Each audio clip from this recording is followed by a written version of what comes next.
कुदरत ने उसे राह दिखाई तेरे दर की। मैं भूल गया नक्शो निकार रुखे दुनिया, सूरत जो मेरे सामने आई तेरे दर की। रोया हूं मैं उस शख्स के पांवों से लिपट कर, जिसने भी कोई बात सुनाई तेरे दर की। आया है नसीर आज तमन्ना यही लेकर, पलकों से किए जाए सफाई तेरे दर की। कभी हम भी मदीना के दरो दीवार देखेंगे, मकीने गुंबदे खजरा का हम दरबार देखेंगे। वो जिनमें चलते फिरते थे नबी तबलीग की खातिर, गली कोचे वो देखेंगे वही बाजार देखेंगे। फरिश्ते जिन पे आते हैं दरूद पाक पढ़ने को, उस मरकज मुबारक के हसी अनवार देखेंगे। है महवे ख्वाब हम राजे नबुव्वत जो कयामत तक, अबू बकर उमर दोनों नबी के यार देखेंगे।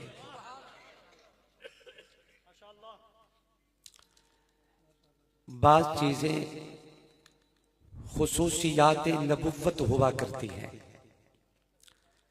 मिसाल के तौर पे आल सुन्नत वल जमात का अकीदा है कि अल्लाह का नबी इंसान होता है। ये भी मोमिन का अकीदा है कि नबी मर्द होता है। ये भी मुसलमान का अकीदा है कि नबी अल्लाह का इंतखाब होता है। ये भी हम सब मुसलमानों का अकीदा है कि नबी साहिब वही होता है। अब जो बात कहना चाहता हूं उस पर जरा गौर कीजिए। मुसलमानों का अकीदा है कि नबी साहिब वही होता है, यानी नबी करने में भी अल्लाह का पाबंद, नबी कहने में भी अल्लाह का पाबंद, नबी उठने और चलने और बैठने में भी अल्लाह तबारक व तआला का पाबंद है। और कुरान वाज़े ऐलान करता है, वमा यंतिकु अनिल हवा इन हुवा इल्ला वहयुन यूहा। नबी तो अपनी मर्जी से न कुछ करता है न कुछ कहता है। नबी करे तो तब भी अल्लाह की मर्जी से, नबी अपनी जबान से बोले तो तब भी अल्लाह की मर्जी से। मगर यहां एक जुमला अर्ज करता हूं, कुरान का वाज़े हुक्म है कि नबी अल्लाह की मर्जी का पाबंद है। अल्लाह बुलवाए तो नबी बोले, अल्लाह करवाए तो नबी करे, रब कहलवाए तो नबी कहे। थोड़ा सा तवज्जो रखना, अगर आंखें खुली हैं तो इसमें कोई शक नहीं। यह मुसलमान के अकीदे की बात है कि नबी साहिब वही होता है। ये करने में, कहने में, बोलने में, उठने में, बैठने में अल्लाह की मर्जी का पाबंद है। मगर कुरान मजीद में एक और मकाम पे मेरे अल्लाह ऐलान करते हैं, अल्लाह फरमाते हैं वशाविरहुम फिल अम्र। अल्लाह कहते हैं मेरे लाडली और प्यारे नबी, जब भी कोई काम करना चाहो तो करने से पहले जरा यारों से भी पूछ लिया कर। जब भी कोई काम करना चाहो तो करने से पहले जरा अपने यारों से मशवरा भी कर लिया कर। अल्लाह तेरा आजिज बंदा तहज्जुद के वक्त में तेरे हुजूर हाजिर हो के अर्ज करता है, मेरा मालिक करवाता आप है, कहलवाता आप है, पाबंद नबी तेरे हुक्म का है, तेरे आर्डर से नबी करता है। फिर साथ ये क्यों कहा कि जरा करने से पहले अपने यारों से भी पूछ लिया कर। अल्लाह फरमाते हैं मैं रब चाहता ये हूं, मेरे पाक मोहम्मद के यार जैसे मुस्तफा को प्यारे हैं वैसे मोहम्मद के खुदा को भी प्यारे हैं। मैं रब चाहता ये हूं हुक्म मेरा हो और अमल मुस्तफा का हो, मगर उस पे ताईद की मोहर अबू बकर सिद्दीक की भी होनी चाहिए। यारों से पूछ लिया कर। और मेरे आका बाज़ाब्ता अपने यारों से मशवरा तलब करते। एक मजे की बात अर्ज करूं, आका जब भी मशवरे के लिए बैठे, जेड़ा बंदा सच्चे पासों नबी दे बैठदा है ना, उन्हें दुनिया सिद्दीक अकबर आखदा। ते जेड़ा मुत्तसिल खंबे पासे बैठ दे इन दुनिया फारूक के आजम आखती है। मेरे आका जब भी मशवरा करते तो सबसे पहला सवाल आका जनाब सिद्दीक अकबर से किया करते थे। हदीस पाक में आता है, मेरे आका का अमल भी है, हुजूर का फरमान भी, जब भी तो काम करो तो हर काम की इब्तदा अपने दाएं तरफ से करो।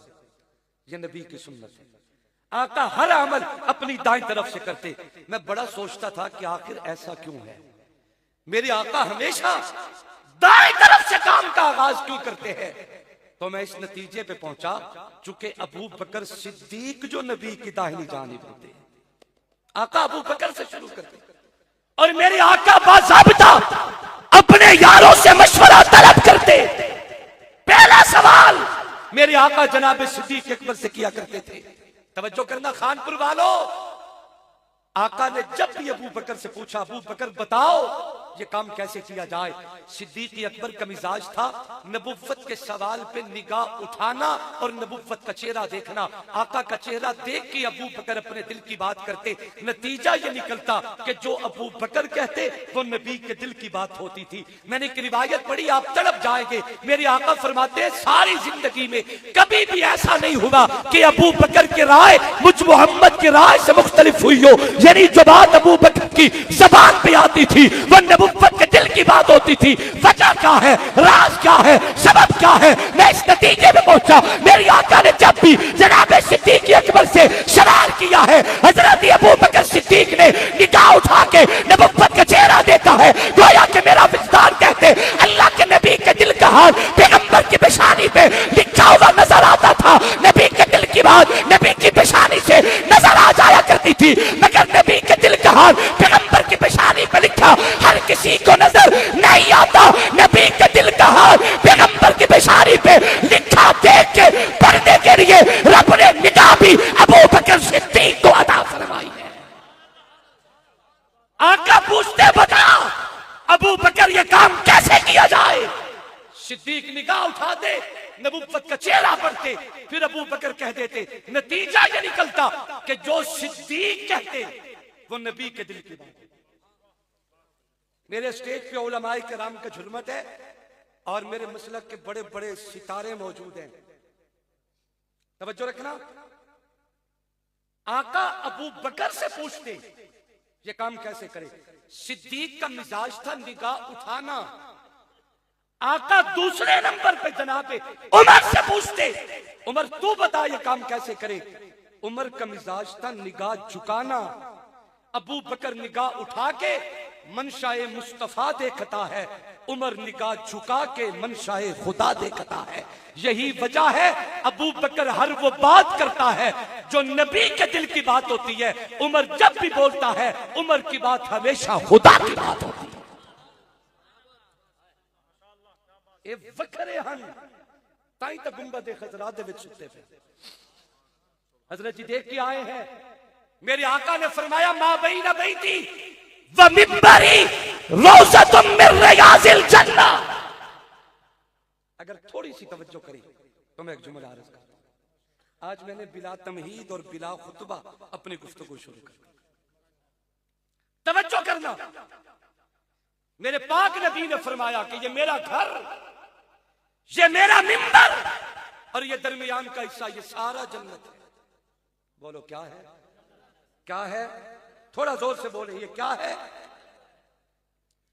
तवज्जो रखना, मेरे आका का एक फरमान है। हुजूर सल्लल्लाहु अलैहि वसल्लम फरमाते हैं कि कब्र या जन्नत के बागों में से बाग है या जहन्नम के गढ़ों में से गढ़ा है। तवज्जो है सबकी। ये कब्र या ये जन्नत है या जहन्नम। मैंने हाथ जोड़ के अर्ज किया आका की खिदमत में, आका यही कब्र, ये गड़ा मिट्टी का, ये जन्नत है या जहन्नम। फरमाया जो ईमान से खाली आएगा उसके लिए ये कब्र जहन्नम है और जो ईमान लेके आएगा मोमिन के लिए कब्र भी जन्नत है। हमें मरने से इसलिए भी कोई खौफ नहीं कि हमारी तो कब्रें भी जन्नत हैं और मोमिन मर के कब्र में नहीं जाता, नबी के फरमान के मुताबिक जन्नत में जाता है। आलिम फौत हो तो ये चल के जन्नत में जाएगा, वली फौत हो तो ये चल के जन्नत में जाएगा। किसी की जन्नत एक दीवार के आगे है, किसी की कब्र और जन्नत 1 किलोमीटर के फासले पे। खानपुर वालों, आपकी कब्र और जन्नत आपके 3 मील के फासले पे। किसी की कब्र और जन्नत जन्नतुल बकी में है, किसी की कब्र और जन्नत 10 किलोमीटर के फैसले पे। अगर कोई आलिम फौत हो तो ये चल के जन्नत में जाता है, अगर कोई वली फौत हो तो ये चल के जन्नत में जाएगा, अगर कोई कुतुब गौस अबदाल फौत हो तो ये चल के जन्नत में जाते हैं। मगर याद रखे, जब अल्लाह तबारक व तआला का हुक्म अल्लाह के पाक महबूब पे लागू किया जाता है तो दुनिया के दस्तूर और कानून के मुताबिक मेरा नबी चल के जन्नत में नहीं जाता। वली फौत हो तो ये चल के जन्नत में जाए, कारी फौत हो तो ये चल के जन्नत में जाए, कुतुब फौत हो तो ये चल के जन्नत में जाए, हाजी और गाजी फौत हो तो ये चल के जन्नत में जाए। नहीं नहीं, मैं इससे भी आगे कहता हूँ, करबला के रेगिस्तानों में नबी के नवासों ने जामे शहादत पोश किया तो ये चल के जन्नत में गए। कोफा की जामे मस्जिद में मौला अली शहीद हुए तो ये चल के जन्नत में गए। अवान सदर में अमीर उस्मान शहीद हुए तो ये जन्नतुल बकी की जन्नत में चल के गए हैं। हजरत उस्मान, हजरत फारूक आज़म नबी के मुसल्ले पे शहीद हुए, गुंबद खज़रा की जन्नत में चल के गए हैं। हजरत अबू बकर सिद्दीक हुए तो ये चल के जन्नत में गए हैं। दुनिया का दस्तूर यही है, दुनिया का कानून यही है कि मोमिन जब जान देता है तो ये चल के अपने हिस्से की जन्नत में जाता है, कब्र में जाता है। मगर जब नबुव्वत पे अल्लाह का हुक्म आए तो याद रखे, नबी चल के जन्नत में नहीं जाएगा, बल्कि जन्नत को बुला के, महका के, सजा के मेरे पाक मोहम्मद के कदमों में बिछाया जाएगा। दुनिया जन्नत में जाती है, जन्नत मुस्तफा के कदमों में लाई जाती है। मा बैन बैती व मिंबरी रोज़तुम मिन रियाज़िल जन्नह। बाज़ रिवायात में इससे आगे भी है, व मिंबरी अला हौज़ी। ये जिस मिंबर का जिक्र हदीस में है, आका फरमाते हैं कयामत के दिन मेरा मिंबर मेरे हौज़ कौसर के ऊपर होगा।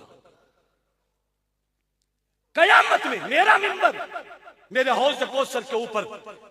हजरात फरमाते हैं कि जन्नत में जब हौज़ कौसर को सजाया जाएगा और नबी की उम्मत को पिलाने की तैयारी की जाएगी, जैसे सदर सदारत की कुर्सी पे होता है, आका के इसी मिंबर को लाके जन्नत में रखा जाएगा और आका अपने मिंबर पर जलवा फरोज होंगे, नबी की निगाह के सामने नबी की उम्मत को पिलाया जाएगा। मगर अल्लामा हाफिज इब्ने हजर तड़प के जुमला कहते हैं, फरमाया जैसे दुनिया जन्नत में चल के जाती है मगर जन्नत के मुस्तफा के कदमों में बुलाया जाता है, वह पूरी कायनात नबी के हौज पे लाई जाएगी। मगर हौज कौसर पे आका चल के नहीं जाएंगे, बल्कि हौज को बुला के मेरे पाक मोहम्मद के मिंबर के नीचे बहाया जाएगा। मैं सलाम पेश करता हूं। 2 और 3 जनवरी की दरमियानी शब सख्त सर्दी की रात में, रात के 3 बजे और 3:15 बजे तक यहां तशरीफ फरमा। मेरी मिल्लत का फख्र, हमारी रौनकें, आपकी वजह से हमारी इज्जत है, आपकी वजह से हमारी बात है। मेरे सामने जितने बुजुर्ग मौजूद हैं, नौजवान मौजूद हैं, बच्चे मौजूद हैं, मैं आप सब हजरात को अकीदत का सलाम पेश करता हूं। अल्लाह आप सबका आना अपनी दरबार में कबूल व मंजूर फरमाए।